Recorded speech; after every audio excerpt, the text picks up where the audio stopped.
وجاء المعذرون من الاعراب لیؤذن لهم، اور آئے آپ کے پاس بہانے بنانے والے بدو بھی۔ مدینے کے لوگوں کا تذکرہ ہو رہا تھا، اب ظاہر بات ہے یہ نفیر عام تھی، اعلان عام تھا،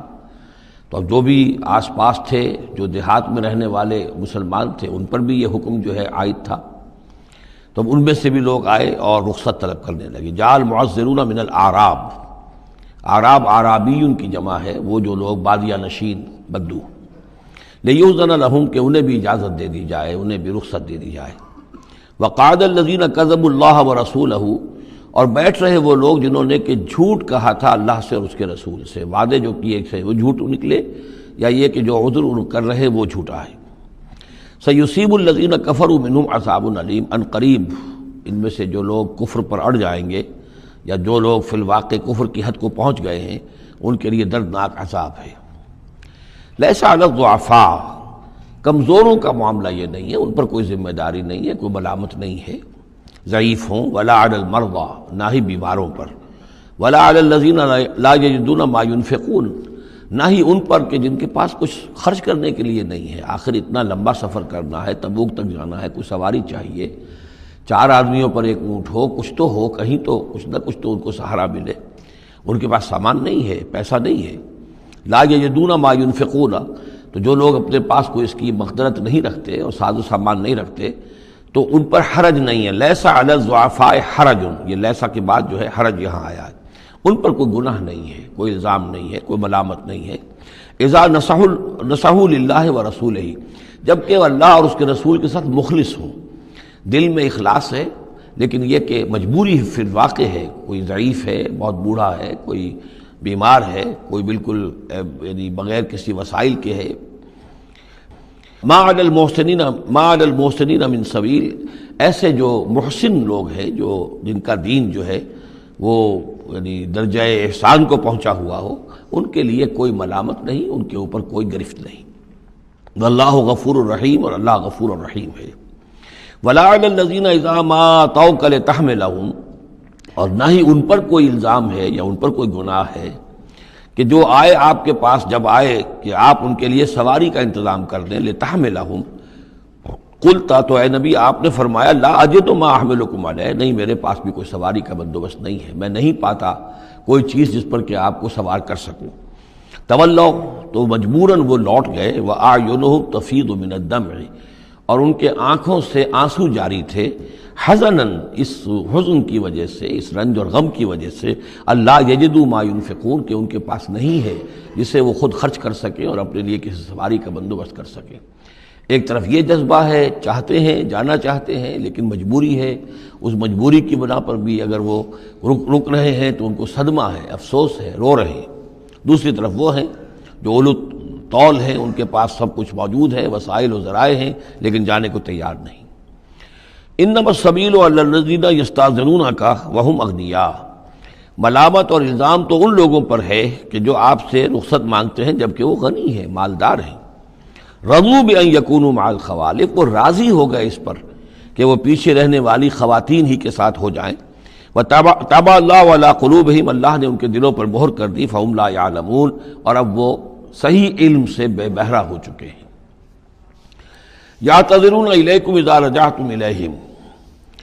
اب یعتذرون چونکہ یہ فعل مضارع ہے تو یہ بھی ہو سکتا ہے کہ کر رہے ہیں، ترجمہ ہو کہ وہ اب بہانے بنا رہے ہیں یا عذر پیش کر رہے ہیں، اور یہ بھی کہ کریں گے۔ تو اس اعتبار سے یہ آیات یہ بھی ممکن ہے کہ اثناء سفر میں، واپسی کا جو سفر ہے تبوک سے، اس میں نازل ہوئی ہوں، اور یہاں پھر ہم مستقبل کے حوالے سے اس کا ترجمہ کریں گے، اور یہ بھی ہو سکتا ہے کہ مدینے واپس تشریف لانے کے بعد یہ آیات نازل ہوئی ہوں، تو اب حال میں اس کا ترجمہ ہوگا۔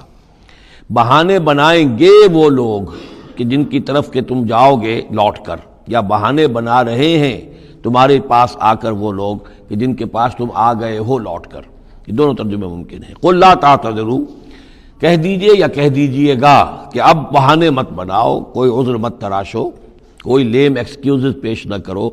لن نؤمن لکم، اب ہم تمہاری بات نہیں مانیں گے۔ قد نبأنا اللہ من اخبارکم، اللہ تعالیٰ نے ہمیں تمہاری خبروں سے پورے طور پر مطلع کر دیا ہے۔ پہلے تو معاملہ یہ تھا تبوک پر جانے سے قبل حضور کا معاملہ کہ وہ اپنی شرافت اور اپنی مروت کے اندر جس نے آ کر جو بات کہی تسلیم کر لی۔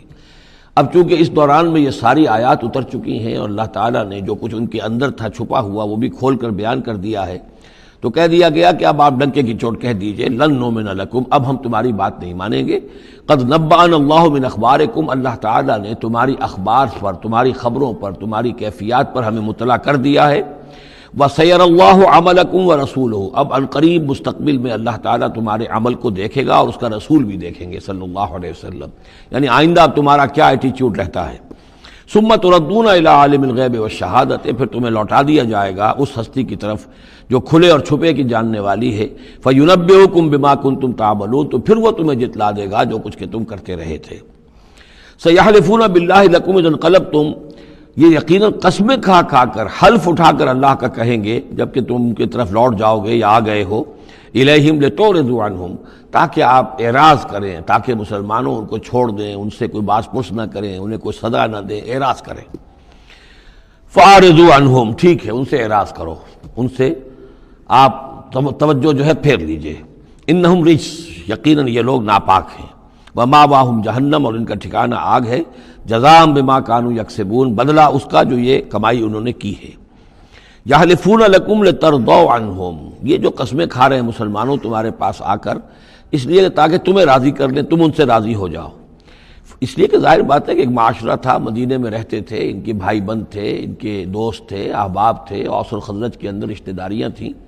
تو اب بالکل آؤٹ کاسٹ ہو جانا معاشرے میں، تو ظاہر بات ہے کہ وہ پھر کوشش کرتے تھے کہ سارے مسلمان ہم سے بدظن نہ ہو جائیں، سب لوگ جو ہیں بدگمان ہو جائیں، تو ہم تو آؤٹ کاسٹ ہو جائیں گے، گویا کہ معاشرے میں اچھوت ہو جائیں گے۔ تو وہ آ کے لوگوں سے ملاقاتیں کر کر کے پھر ان کو بتاتے تھے کہ نہیں، ہمارا تو یہ عذر تھا، یہ مجبوری تھی، ہماری نیتوں پر شک نہ کرو۔ یحلفون لکم لترضوا عنہم، اے مسلمانوں یہ تمہارے سامنے قسمیں کھا کھا کر اپنے خلوص کا جو اطمینان تمہیں کرانا چاہ رہے ہیں وہ اس لیے کہ تم ان سے راضی ہو جاؤ۔ فَإِن تَرْضَوْا عَنْهُمْ فَإِنَّ اللَّهَ لَا يَرْضَىٰ عَنِ الْقَوْمِ الْفَاسِقِينَ، تو اگر تم ان سے راضی ہو بھی گئے تو اللہ تعالیٰ ان نافرمانوں سے راضی ہونے والا نہیں ہے۔ الْأَعْرَابُ أَشَدُّ كُفْرًا وَنِفَاقًا، بدو لوگ جو ہیں دیہاتی بادیہ نشین، وہ کفر اور نفاق میں اور بھی زیادہ سخت ہیں۔ وَأَجْدَرُ أَن لَّا يَعْلَمُوا حُدُودَ مَا أَنزَلَ اللَّهُ عَلَيْهِ عَلَىٰ رَسُولِهِ، اور زیادہ لائق ہیں اس کے کہ ناواقف ہوں اس چیز کی حدود سے اور اس چیز کی تفاصیل سے کہ جو اللہ تعالیٰ نے اپنے رسول پر نازل فرمائی۔ یعنی مدینے والے تو پھر بھی حضور کی صحبت سے فیضیاب ہوتے ہیں، مختلف مواقع پر انہیں تعلیم کا سلسلہ حاصل ہے، جمعے کے خطبے ہوتے ہیں، حضور کا نصیحت کا معاملہ چلتا رہتا ہے، تو ظاہر بات ہے کہ جو لوگ ان چیزوں سے بھی محروم ہیں، بادیہ نشین ہیں، شاذ کبھی کوئی آیا مدینے میں تو حضور سے کی صحبت سے فیضیاب ہو گیا، لہذا فطری طور پر، معقول اور منطقی طور پر کفر اور شرک، کفر اور نفاق ان میں جو ہے وہ شدید تر ہے۔ واللہ علیم الحکیم، اور اللہ تعالیٰ سب کچھ جاننے والا اور کمال حکمت والا ہے۔ ومن الاعراب، اور ان بدوؤں میں سے وہ بھی ہیں، من یتخذ ما ينفق مغرما، کہ جو کچھ انہیں خرچ کرنا پڑتا ہے اسے وہ تاوان سمجھتے ہیں، یعنی زکوٰۃ ہے، عشر ہے، جو بھی اب ان کے اوپر عائد ہو گیا ہے، جو محصولات ہیں اسلامی نظام کے، اب یہ چونکہ ان کو دینے پڑ رہے ہیں، پہلے تو کوئی نظام ایسا تھا نہیں، تو یہ ان کو ایسے محسوس کرتے ہیں جیسے کوئی تاوان ہو۔ وَيَتَرَبَّصُ بِكُمُ الدَّوَائِرَ، اور وہ منتظر ہیں کہ کوئی گردش زمانہ آئے اور یہ جو حکومت قائم ہوئی ہے مدینے میں، جس کی وجہ سے ہمیں یہ سب کچھ کرنا پڑ رہا ہے، کوئی اس کے اندر تبدیلی پیدا ہو جائے، وہ حکومت ختم ہو جائے۔ علیہم دائرۃ السوء، اصل میں بری گردش خود ان کے اوپر مسلط ہے، یعنی جو منافقت ہے جو ان کے دلوں کے اندر، وہ ہے اصل برائی کے جو ان پر مسلط ہے۔ واللہ سمیع علیم، اور اللہ سب کچھ سننے والا اور جاننے والا ہے۔ وَمِنَ الْأَعْرَابِ مَن يُؤْمِنُ بِاللَّهِ وَالْيَوْمِ الْآخِرِ، اور اعراب سب کے سب ویسے نہیں ہیں، بلکہ ان میں سے ایسے بھی ہیں، من الاعراب، انہی بدوؤں میں وہ بھی ہیں، من یؤمن باللہ والیوم الآخر، جو ایمان رکھتے ہیں اللہ پر، یوم آخر پر، ویتخذ ما ینفق،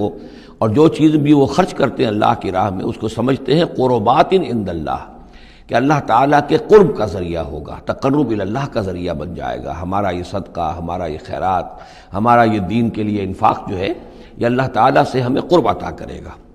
وصلوات الرسول، اور رسول صلی اللہ علیہ وسلم کی طرف سے عنایتیں ہوں گی اور ان کی دعائیں ہماری شامل حال ہو جائیں گی۔ گویا کہ صاحب ایمان بھی تھے ان بدوؤں میں، سب کے سب منافق ہی نہیں تھے۔ الا انہا قربۃ لہم، آگاہ ہو جاؤ، ہاں ان کا یہ انفاق اللہ کی راہ میں خرچ کرنا یقیناً ان کے لیے باعث تقرب ہے اللہ کے لیے، اللہ کے نزدیک۔ سیدخلہم اللہ فی رحمتہ، ان قریب اللہ تعالیٰ انہیں اپنی رحمت میں داخل کرے گا۔ ان اللہ غفور الرحیم، یقیناً اللہ تعالیٰ معاف فرمانے والا، رحم فرمانے والا ہے۔